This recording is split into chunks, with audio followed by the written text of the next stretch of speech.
디모데전서 3장 15절 말씀입니다. 우리 한 목소리로 같이 읽겠습니다. 만일 지체하면 너로 하여금 하나님의 집에서 어떻게 행하여야 할지를 알게 하려 함이니 이 집은 살아계신 하나님의 교회요 진리의 기둥과 터니라. 아멘. 사도 바울은 지금 디모데와 함께 에베소 교회를 방문했다가 마게도냐에 있는 형제들의 소식을 듣고 지금 마게도냐를 항해했어요. 그리고 디모데에게 에베소 교회를 맡긴 상황이에요.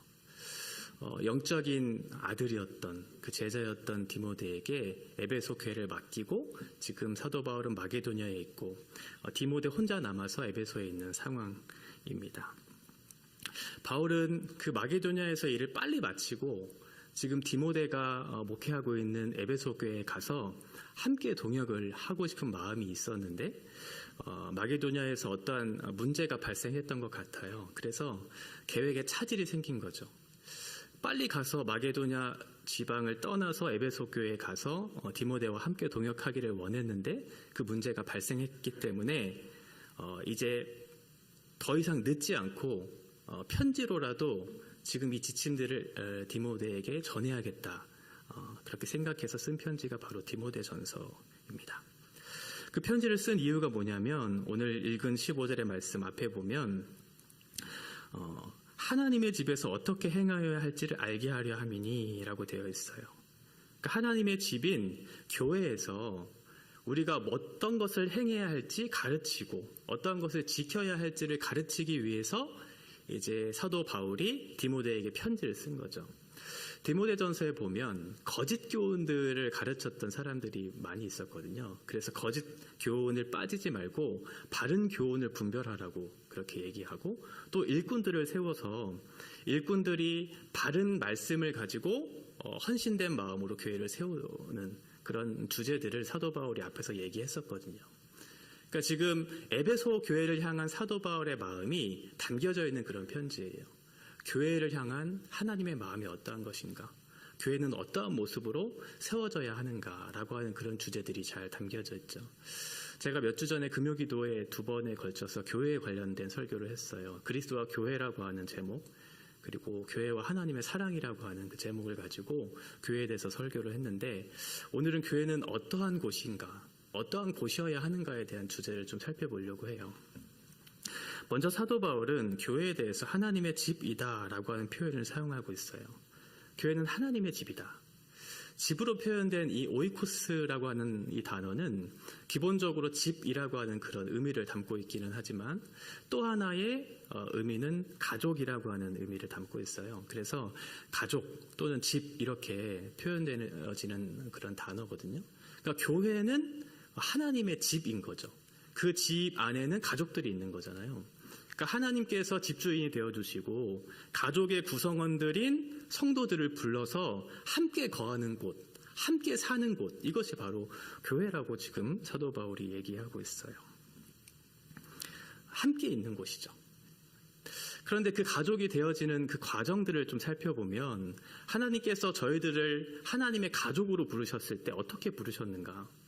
우리의 어떤 외모나 조건이나 자격을 따져 물어서 하나님의 자녀로 부르신 것은 아니죠.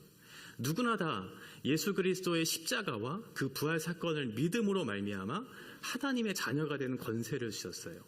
그러니까 하나님이 집주인이신 그 집은, 그 구성원들은 서로 차별하거나 서로 높낮이가 있는, 지위가 있는 그런 구성원들이 아니라 모두 다 동등한 위치에서 함께 이렇게 어우러질 수 있는 그런 구성원으로 하나님께서 부르셨다는 거예요.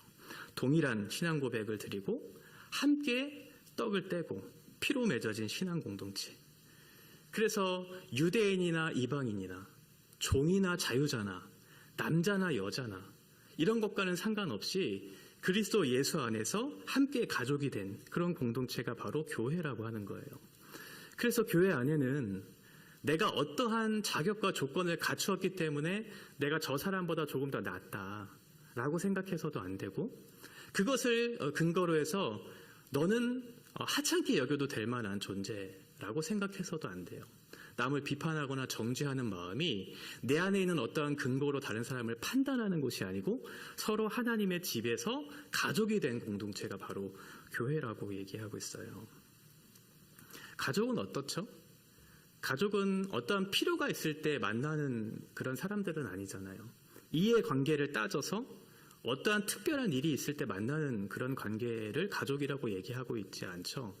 피상적이고 형식적인 만남을 갖는 것도 가족이 아니에요. 가족은 서로 친밀한 교제를 누리는, 서로의 허물들도 마음껏 내어줄 수 있는, 보여줄 수 있는 그런 관계가 바로 가족이고, 그런 허물과 어떤 연약함들이 드러났을 때 그것들을 덮어주고 받아내주고 용납해줄 수 있는 관계가 바로 가족이에요. 한국교회의 아픔들이 여러 가지가 있지만 제가 생각했었을 때 한국교회의 아픔 중 큰 부분을 차지하고 있는 것이 바로 이인 것 같아요. 이기주의라고 하는 것이 교회 안까지 침투해 들어와서 서로를 이렇게 바라볼 때 관계를 맺는 것을 굉장히 어려워하는 거죠. 물론 교회의 어떤 구조적인 문제도 있어요. 교회가 점점 대형화되기도 하고 심지어는 중소형 교회조차도 개인의 익명성을 존중해주고 이렇게 하다 보니까 서로 관계를 맺는 것이 오히려 특별한 그런 일이 돼버리는 그런 구조. 또 하나는 개인적인 어떤 노력들도 없어지기 시작한, 굳이 관계를 맺어야 하나라고 하는 그런 생각들이 교회 안에 있기 때문에 서로를 대할 때 그냥 피상적이고 형식적인 관계들을 맺는 거죠. 서로 인격과 인격을 맞대서 그 안에서 발견되어지는 서로의 아름다움, 그 아름다움은 그리스도 예수로 말미암는 우리의 신앙과 인격의 아름다움이겠죠.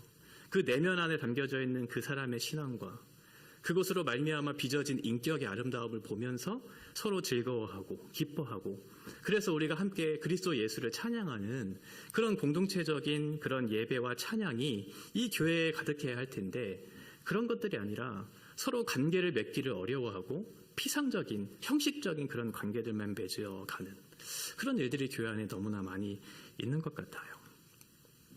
교회가 정말 회복해야 될 것은 우리 안에 있는 동질감과 친밀감이에요.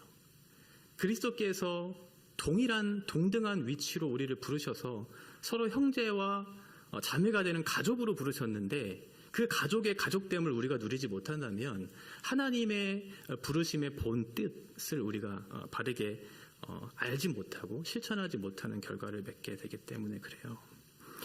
오늘날 많이 이슈화되고 있는 그 묻지마 사건들, 이런 것들도 기사를 통해서 보았겠지만 관계의 단절로 인한 그 결과들이 결국은 그 현상으로 나타나서 세상을 향한 그런 적대적인 그런 그 사건으로 나타나게 되었잖아요. 그러니까 모든 것이 관계 속에서 우리가 이루어져야 되고, 관계 속에서 확인되어져야 되고, 관계 속에서 우리가 바르게 살아갈 어떤 내용들이나 이런 것들이 확인되어져야 하는데, 이런 것들이 다 파괴되다 보니까 좀 피상적이고 형식적인 그런 관계들만 맺게 되는 거죠. 제가 청년들한테 강조하는 게 늘 그거예요. 서로 하나됨을 누려라. 그리고 서로 하나됨을 힘써 지켜라.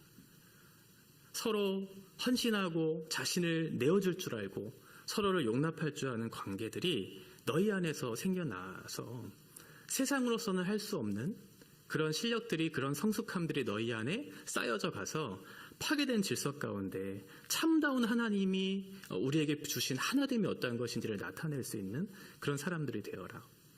하나님께서 우리에게 파괴된 관계 속에서 그리스도 예수를 보내주셔서 샬롬의 관계를 허락하셨던 것처럼, 우리와 하나님과의 막힌 담을 깨트려 주셔서 하나 되게 하신 것처럼 너희도 그런 하나님의 본을 따라서 그 일을 감당하는 사람이 되었으면 좋겠다라고 늘 부탁하고 늘 그렇게 기도해요. 파괴된 세상의 질서 속에서 참다운 관계가 무엇이고 참다운 하나됨을 이루는 과정들이 어떠한 것인지를 우리 교회가 먼저 보여주지 못한다면 세상 속에 나아가 참된 하나됨이 무엇이고 관계의 회복이 무엇이고 서로 사랑하고 용납하는 것이 무엇인지를 바르게 말하고 그렇게 할 수 없겠죠. 힘을 잃어버리겠죠. 그런데 이것은 그렇게 쉬운 주제가 아니라는 거예요. 제가 목회를 하기 전부터 늘 꿈꿔왔던 것이 그런 거거든요. 하나됨의 공동체. 그리고 제가 그것들을 경험했기 때문에 더 그것을 원하는 것일 수도 있어요. 그런데 결코 쉬운 주제가 아니라는 것을 늘 경험하게 돼요. 한계에 부딪히게 되죠. 그러나 포기할 수 없는 주제, 성경이 우리에게 얘기하고 있는 주제이기 때문에 우리가 늘 강조하고 이것을 지켜 행하기를 힘써야 된다는 거예요. 교회는 하나님의 집, 가족이 된 공동체라고 얘기하고 있기 때문에 그렇죠. 두 번째, 교회를 뭐라고 얘기하고 있냐면 살아계신 하나님의 교회다라고 얘기하고 있어요. 살아계신 하나님의 교회. 하나님의 집이 지어져 갈 때는 복음이 선포되고 그 선포된 복음이 열매를 맺어서 집이 지어져 가게 되는데 그 집을 짓는 그 주체와 그 과정과 그 방법이 살아계신 하나님의 통치하심 속에서 이루어진다는 거예요. 우리 안에는 어떤 능력이나 우리 안에 있던 어떤 됨됨이 이런 어떤 선행 이런 것들로 하나님의 집이 지어지는 것이 아니고 하나님께서 개입하셔서 하나님께서 통치하셔서 그 모든 일련의 과정들을 하나님께서 허락하시고 실행하셔서 하나님의 집이 하나님의 교회가 세워진다라고 하는 거죠. 변화된 우리의 삶 자체가 누군가를 설득시켜서 그들을 구원으로 이끌 수는 없잖아요. 우리가 하나님의 자녀로서 바른 삶을 살아야 되는 건 맞아요. 거룩한 백성으로서 구별된 모습으로 그리고 도덕과 윤리라고 하는 큰 기준을 가지고 말씀에 빗대어서 살아가야 되는 건 맞지만 그 책임과 의무를 다해야 되는 것은 맞지만 우리의 열심과 우리의 신앙의 정도와 우리의 인격으로서 그 사람을 설득시켜서 하나님의 자녀가 되게 할 수는 없다는 거예요. 우리가 분명 잘 살아야 되는 것은 맞지만 우리가 잘 산다고 해서 죄인들이 구원받는 건 아니에요. 제가 어떠한 말씀을 하려고 하는지 아시죠? 막 살아도 된다 그런 말은 아니고요. 우리가 잘 살아내므로 무엇인가를 만들어내서 구원을 만들어낼 수 있다라는 것이 아니에요. 하나님께서 당신의 통치가 당신의 주권이 이 세상 가운데 바르게 시행되어질 수 있도록 하나님의 자리를 내어드리고 하나님께서 그 일 가운데 주체가 돼서 하나님의 일을 행하실 때 비로소 그 구원이라고 하는 큰 복이 우리 가운데 주어질 것이고 그 구원의 열매들이 맺혀지고 맺혀져서 하나님의 집이라고 하는 큰 틀이 완성되어져 가는 것이죠. 우리가 근거가 되고 우리가 주인이 되어서는 안 돼요. 하나님보다 교회의 이름이 앞서거나 하나님보다 목사의 이름이 앞서거나 하나님보다 교회의 업적이 앞선다면 그것은 하나님께서 기뻐하시는 하나님의 집이 아닌 거죠. 이걸 놓쳐서는 안 돼요. 그래서 교회의 핵심은 하나님의 통치가 이루어질 수 있도록 하나님께서 일하실 수 있도록 그렇게 자리를 내어드리는 것이죠. 그래서 교회의 핵심은 하나님께서 그 교회에 함께 하실 수 있게 하는 거예요. 하나님의 임재죠. 하나님께서 그 교회에 함께 하실 때 살아계신 하나님의 집이 되는 것이지 살아계신 하나님의 집이 되지 않는 이유는 하나님이 함께 하시지 않기 때문에 그렇잖아요. 그 하나님께서 그 교회를 운영하시고 그 교회를 이끌어 가실 수 있도록 그 자리를 내어드릴 때 하나님이 함께 하실 때 비로소 하나님의 교회가 되어주는 것이죠. 집주인은 하나님이기 때문에. 그래서 제가 생각했을 때 목회라고 하는 것이 그 집주인이신 하나님 앞에 그 가족의 구성원들을 세우는 게 목회라고 생각해요. 목회는 사람의 힘으로 사람의 능력으로 사람의 설득으로 그 사람을 이끌어내서 구원으로 그렇게 이끄는 것이 아니고 그 인생을 하나님 앞에 세워서 하나님 앞에서 다루어질 수 있도록 하는 것 이것이 바로 목회라고 생각하거든요. 내가 무언가를 잘 해내서 설득을 시켜서 나의 실력으로 나의 경험으로 무엇인가를 이끈다고 한다면 많은 사람들에게 칭찬을 받고 주목을 받을 수 있을지는 모르겠지만 실상 그 사람이 하나님 앞에 선 경험이 없다면 저는 그것이 목회의 실패라고 생각하거든요. 아무리 수많은 사람들이 교회로 몰려온다 할지라도 정작 그 안에 구성원들이 하나님 앞에 선 경험이 없다면 그래서 그 인생이 하나님 앞에서 다루어지고 있지 않다면 그것은 하나님의 임재와 하나님의 통치를 거부하는 사건이기 때문에 그래요.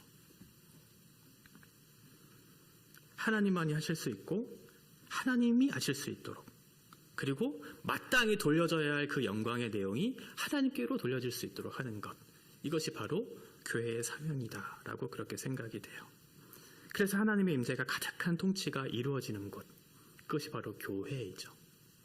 물론 하나님께서 우리 각 구성원들을 각각의 자리에 세우셔서 하나님의 일들을 하게 하신 것은 맞지만 그것이 우리의 이름과 우리의 업적과 우리의 자랑을 나타내기 위함이 아니라 그것을 통해서 예수 그리스도의 이름과 그의 영광을 나타내기를 소망하는 마음으로 각각의 자리를 세우신 것이잖아요.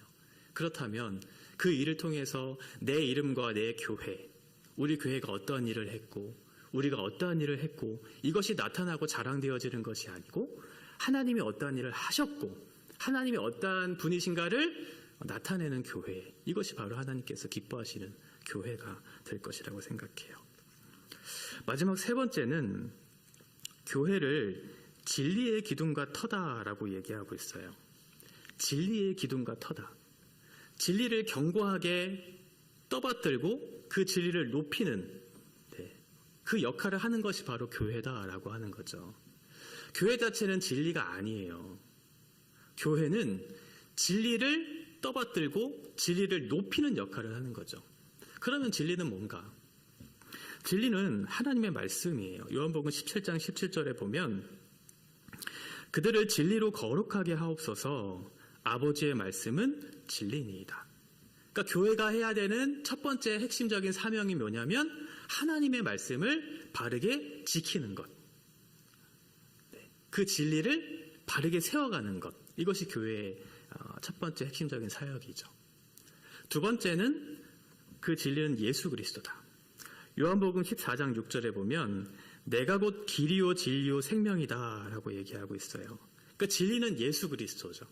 그러니까 교회가 해야 되는 두 번째 핵심적인 사명은 예수 그리스도를 높이는 거예요. 첫 번째는 하나님의 말씀을 굳건하게 흔들리지 않을 수 있도록 잘 붙잡고 지키는 것. 그것으로 끝나는 것이 아니라 예수 그리스도를 높여서 많은 사람들에게 예수님을 볼 수 있도록 그 빛을 비추도록 하는 것이 교회의 사명이다라고 말씀하고 있죠. 이것이 교회가 해야 될 핵심적인 사역이에요. 기둥과 터는 건물이 잘 설 수 있도록 지지해주고 붙들어주고 높여주는 역할을 하는 거죠. 그러니까 진리를 붙들고 지지하는 그런 교회가 없으면, 이 세상에 교회가 없으면 거짓 교훈에 흔들릴 수 있게 되는 거죠. 그러니까 교회가 해야 되는 역할 중에 하나는 뭐냐면 세상의 거짓된 가르침, 그 가르침 속에 흔들리고 있는 많은 사람들에게 진리의 빛이 무엇인가를 비추이는 역할들을 해야 된다는 거예요. 그것을 위해서 우리가 해야 되는 것은 말씀을 굳건하게 붙잡고 지켜가면서 예수를 자랑하고 높이는 일들을 해야 된다는 거죠. 터라고 번역된 이 헤드라이오마라고 하는 것은 지지해 주는 거거든요. 그러니까 건물이 흔들리지 않을 수 있도록 지지해 주는 거예요. 우리가 흔들리지 않을 수 있도록. 그러니까 진리가 우리를 붙잡고 있으면 아무리 거짓된 사상과 철학과 속임수가 우리의 마음을 속이려고 할지라도 진리가 있으면 흔들리지 않을 수 있죠. 진짜 참기름을 먹어본 사람들은 그것이 가짜인지 진짜인지 금방 알 수 있는 것처럼 매일마다 거짓된 잘못된 참기름을 먹게 되면 거기에 익숙해져서 진짜가 와도 그게 진짜인지 모르잖아요. 그런데 참 진리를 알고 그것을 먹고 견고하게 내 마음에 뿌리를 내리고 있으면 이것이 거짓 교훈인지 예수 그리스도의 참다운 교훈인지를 알 수 있게 되는 것처럼 우리 교회가 그 진리를 끝까지 붙잡고 흔들리지 않을 수 있도록 붙잡아야 된다는 거예요. 에베소서 2장 20절에 보면 너희는 사도들과 선지자들의 터 위에 세우심을 입었다라고 얘기하죠. 그러니까 너희라고 하는 것은 교회를 얘기하겠죠. 성도들을 얘기하니까. 그 교회가 어디 위에 지금 세워졌냐면 사도들과 선지자들의 가르침이에요. 그 터는 가르침이거든요. 그러니까 진리 위에 교회가 세워진 거죠. 진리 위에 교회가 세워진 거죠.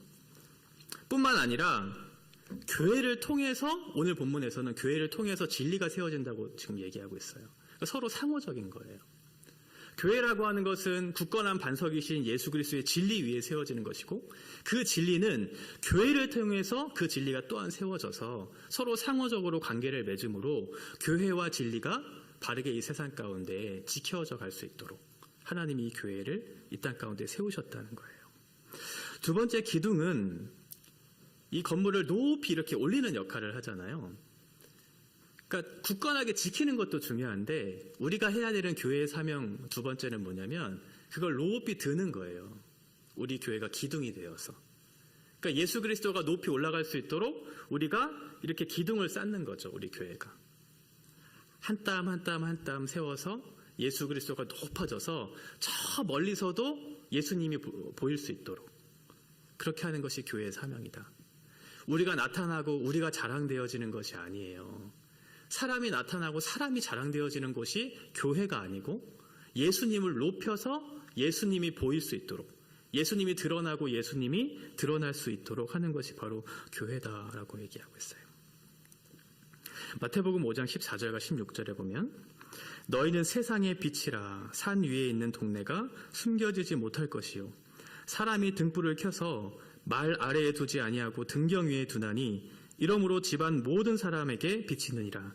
이같이 너희 빛이 사람 앞에 비치게 하여 그들로 너희 착한 행실을 보고 하늘에 계신 너희 아버지께 영광을 돌리게 하라.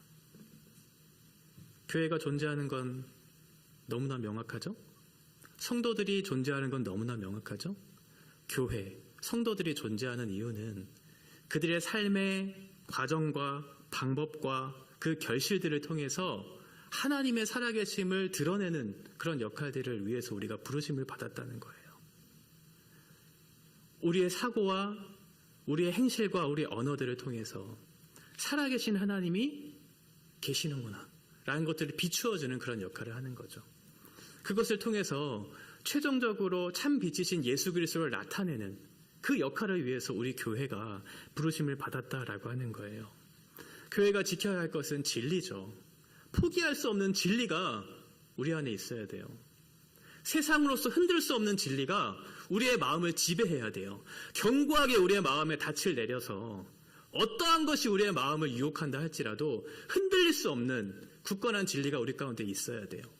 세상의 물질과 세상의 자랑과 명예가 나에게 주어질 수많은 시험과 유혹 속에서도 나의 가치는 그것이 아니고 내가 포기할 수 없는 가치가 있는데 진리이신 예수 그리스도 그분의 말씀이 나의 영원한 가치이고 유일한 가치이다라는 것을 확신하고 확인하고 할 수 있도록 우리의 마음을 지배할 수 있도록 말씀의 뿌리를 깊이 내려야 하고 그 뿌리 내린 그 말씀이 우리 안에만 머무르지 않고 세상 속에 아직 그 말씀에 닻을 내리지 못한 수많은 사람들에게 참빛이 여기에 있다는 것을 비추어 주므로 이 세상의 어둠 가운데 있는 수많은 사람들, 죽음 속에서 고통하고 아파하는 이 현실을 이겨내지 못하는 그 사람들에게 영원한 생명과 빛과 소망이 저기 안에 있다고, 이곳에 있다고 그 빛을 비추이는 역할들을 위해서 우리가 부르심을 받았다는 거죠.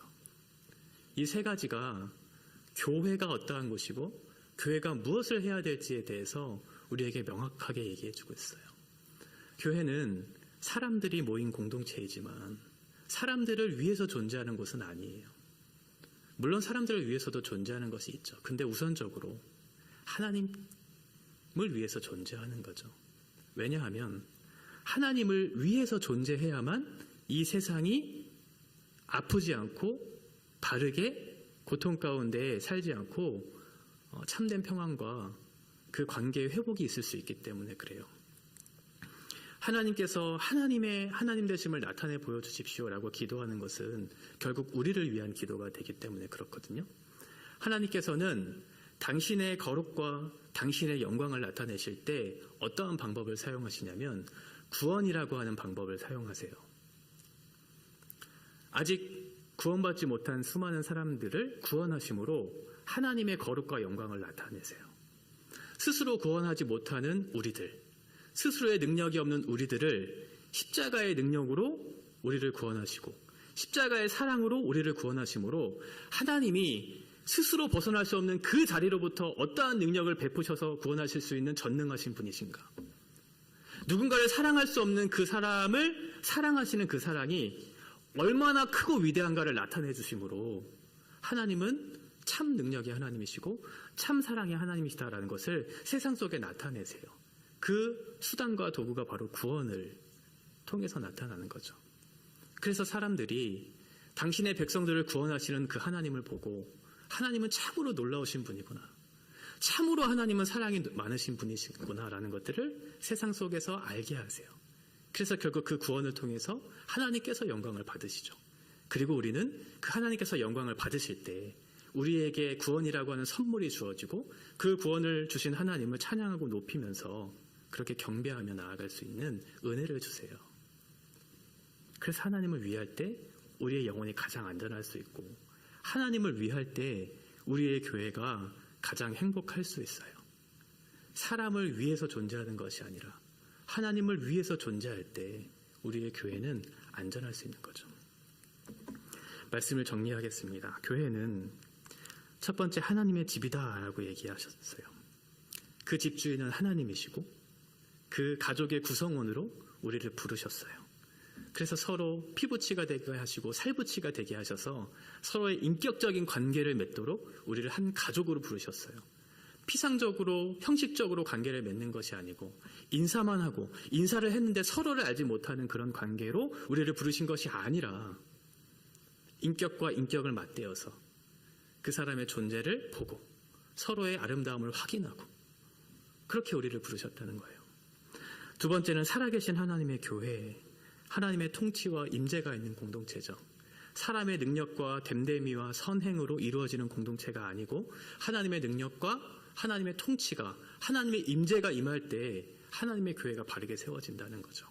우리가 자랑해야 될 것은 우리가 세운 업적, 우리의 교회의 자랑, 누구 어떤 특정한 사람의 이름을 자랑하는 것이 아니라 하나님을 자랑할 때 그 교회를 하나님께서 기뻐하신다. 마지막 세 번째는 교회는 진리의 기둥과 터다라고 말씀하고 있어요. 우리의 교회가 교회다울 수 있을 때 그 핵심은 바로 말씀이죠. 말씀이 뿌리를 내려서 우리의 마음을 견고하게 하고 그 견고한 닻을 통해서 세상 속에 그 빛을 나타내는 그 역할들을 할 때 하나님께서 이 교회를 기뻐하신다고 말씀하고 있어요. 저와 여러분들은 어떠한 교회를 꿈꾸고 있나요? 어떠한 교회의 일원으로서 역할들을 감당하고 계시나요?